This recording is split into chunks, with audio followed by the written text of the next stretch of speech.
सभी भक्तों को जय सिया राम, जय बाबा नीम करोली महाराज की। कैसे हैं आप सब? आशा करती हूँ अच्छे होंगे, स्वस्थ होंगे। सबसे पहले मैं आप सभी से क्षमा मांगना चाहूँगी कि 5-6 दिन से मैं बाबा महाराज जी की कोई भी लीला आपके सामने लेकर नहीं आई। मन में बहुत दिनों से मुझे बहुत बेचैनी हो रही थी कि ना तो मैंने बाबा महाराज जी की कोई लीला पढ़ी और ना ही मैं आप सबके सामने लेकर आ पाई। कारण मेरा स्वास्थ्य। दिवाली वाली रात से ही मुझे बुखार आ गया था और बुखार के साथ साथ खांसी और बहुत तेज़ मुझे बुखार था। 2-4 दिन बस ऐसे ही बुखार में निकल गए। मौसम चेंज हुआ है, इस कारण सभी की तबीयत जो है थोड़ी गड़बड़ा रही है। आप सब भी अपना ध्यान रखिएगा, अपने स्वास्थ्य का ध्यान रखिएगा। थोड़ा सा ये मौसम चेंज होता है तो इस कारण से तबीयत सभी की डगमगा जाती है। खैर, अब मैं पहले से काफ़ी ठीक हूँ। तो मन में बहुत हो रहा था कि बाबा महाराज जी की कि मैं कोई लीला पढ़ूँ और मैं आप सबके सामने लेकर आऊँ। लेकिन आज की जो बाबा महाराज जी की ये लीला है, ये तो अभी आप मान के चलें 8 से 9 महीने पहले की होगी। ये जो लीला है बाबा महाराज जी की, ये नहीं कि मैंने कहीं से पढ़ी या मैंने सुनी तब मैं आपके सामने लेकर आई हूँ, नहीं। आपको बताती हूँ कि एक बार मैं ऐसे ही अपने घर के काम में व्यस्त थी। मेरे पास एक कॉल आई। कॉल जो आई थी वह मेरी जानकारी में ही है और मेरी आगे वाली गली में ही वो रहते हैं।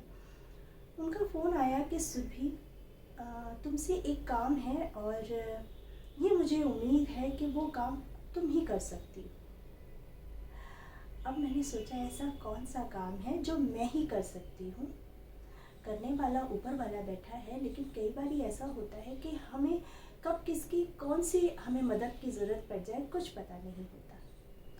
मुझे लगा शायद उनको जैसे होता है कि कहीं पर हॉस्पिटल लेके जाना है या फाइनेंशियली कोई हेल्प करनी है, तो शायद वो इसलिए ऐसा कह रही हैं। मैंने उनसे बोला कि हाँ, आप मुझे बताएं कि आपको किस तरह की हेल्प की ज़रूरत है, मैं आपकी हेल्प ज़रूर करूँगी।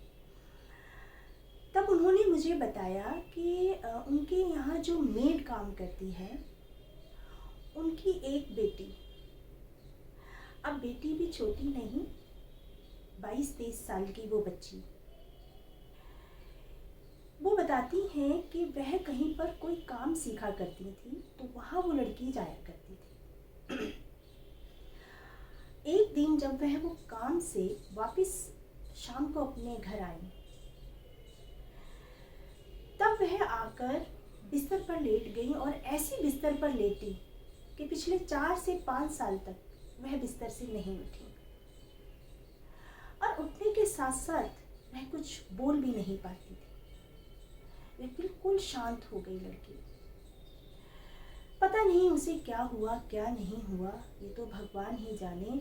बिस्तर पे ही वह लेटी रहती, कुछ बोलती नहीं, आवाज़ भी उसकी चली गई। अब एक माँ बाप के लिए बड़ी चिंता का ये कारण है, एक दुखों का पहाड़ टूटना जिसे कहते हैं परिवार के ऊपर, ये वह बात है। उन्होंने पता लगाया कि ऐसा क्या हुआ।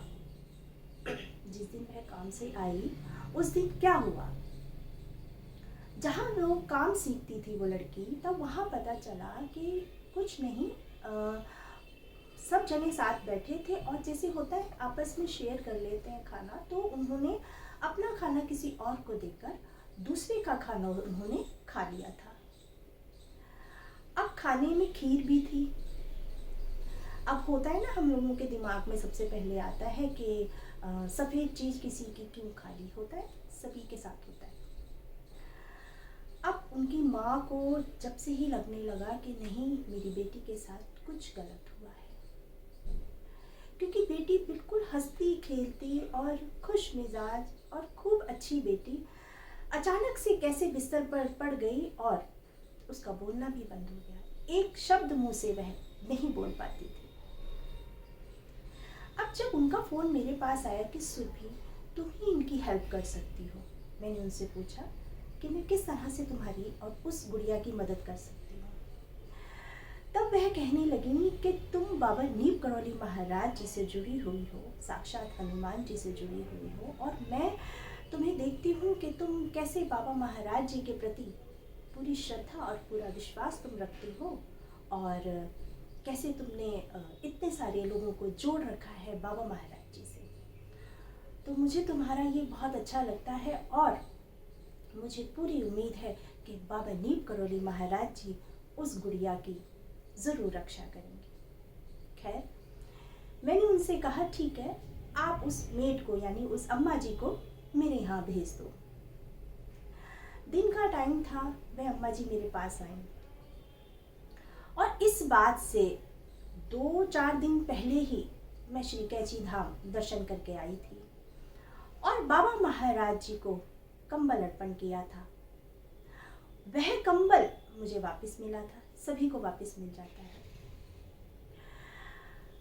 वो कंबल मैंने अम्मा जी को पहले तो बाबा महाराज जी के बारे में उनको बताया, क्योंकि वह बाबा महाराज जी के बारे में कुछ नहीं जानती थी। बस एक विश्वास के साथ वह मेरे पास आई और ये बहुत बड़ी बात है कि कोई विश्वास से ही आपके पास आ रहा है।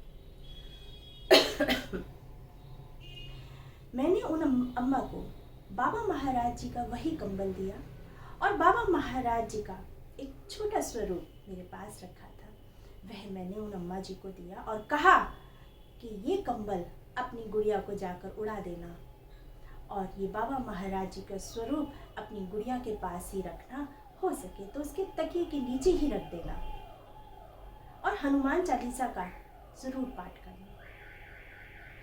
अम्मा मुझसे कहने लगी, क्या गुड़िया ठीक हो जाएगी? मैंने कहा, अम्मा देखो, मैं कोई भगवान नहीं हूँ, सब ऊपर वाला है करने वाले, बाबा महाराज जी हैं करने वाले, तुम ये छोटा सा काम करके तो देखो। मेरा मन कहता है कि आपकी गुड़िया जरूर ठीक होगी। एक माँ को इस बात का ढांढस बंधाना ही बहुत बड़ी बात है। वह माँ बहुत दुखी थी। पूरी आस्था के साथ वो अम्मा जी कंबल और बाबा महाराज जी का स्वरूप लेकर चले गए और मैंने उनको कहा, हनुमान चालीसा का पाठ जरूर करना। कुछ दिन बीते, 20 से 25 दिन बीते, या मान लीजिए 1 महीना बीता। मैंने उनसे, जिन्होंने मेरी बात उनसे करवाई थी, मैंने उनसे पूछा, मैंने कहा, वो अम्मा की बिटिया कैसी है? तब उन्होंने अम्मा को मेरे घर भेजा।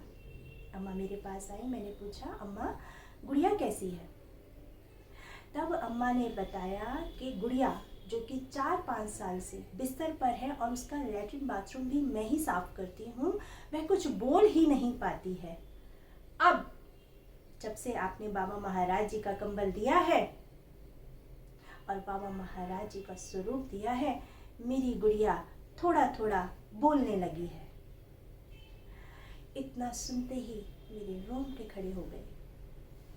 मैंने बाबा महाराज जी को हाथ जोड़े और कहा, बाबा महाराज जी, आपने मेरी इज्जत रख ली। जो बच्चा 4-5 साल से बिस्तर पे पड़ा है और बोल नहीं रहा है, वह माँ कह रहा है और रोटी मांग रहा है, ये अपने आप में बहुत बड़ी बात है। मैंने अम्मा से कहा कि अम्मा आप चिंता ना करें, आपकी बिटिया धीरे धीरे ठीक हो जाएगी। दुआओं के साथ साथ दवाओं की भी बहुत ज़रूरत है और दवाओं के साथ साथ दुआओं की भी बहुत ज़रूरत है। तो अम्मा आप अपना डॉक्टरी इलाज कराते रहें और साथ साथ हनुमान चालीसा का पाठ करते रहें। तो ऐसा नहीं है कि बाबा महाराज जी नहीं सुनते। बाबा महाराज जी के कंबल और हनुमान चालीसा ने एक प्यारी सी बच्ची को उसकी आवाज़ लौटाई और वह गुड़िया अभी धीरे धीरे ठीक हो रही है। तो ऐसी है बाबा महाराज जी की लीलाएं। बस एक श्रद्धा और एक भाव बहुत ज़रूरी है।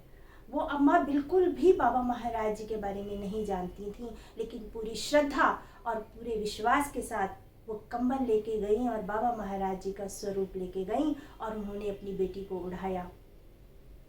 तो ये ऐसी हैं बाबा महाराज जी की लीलाएं। सब पर बाबा महाराज जी अपना आशीर्वाद बना के रखें, ऐसी मेरी कामना है। आप सभी भक्त अपना ध्यान रखें, खुश रहें, स्वस्थ रहें। सभी भक्त अपना ध्यान रखिएगा क्योंकि मौसम बहुत ख़राब चल रहा है। और सभी भक्तों को जय सिया राम, जय बाबा नीम करोली महाराज की, जय सिया राम।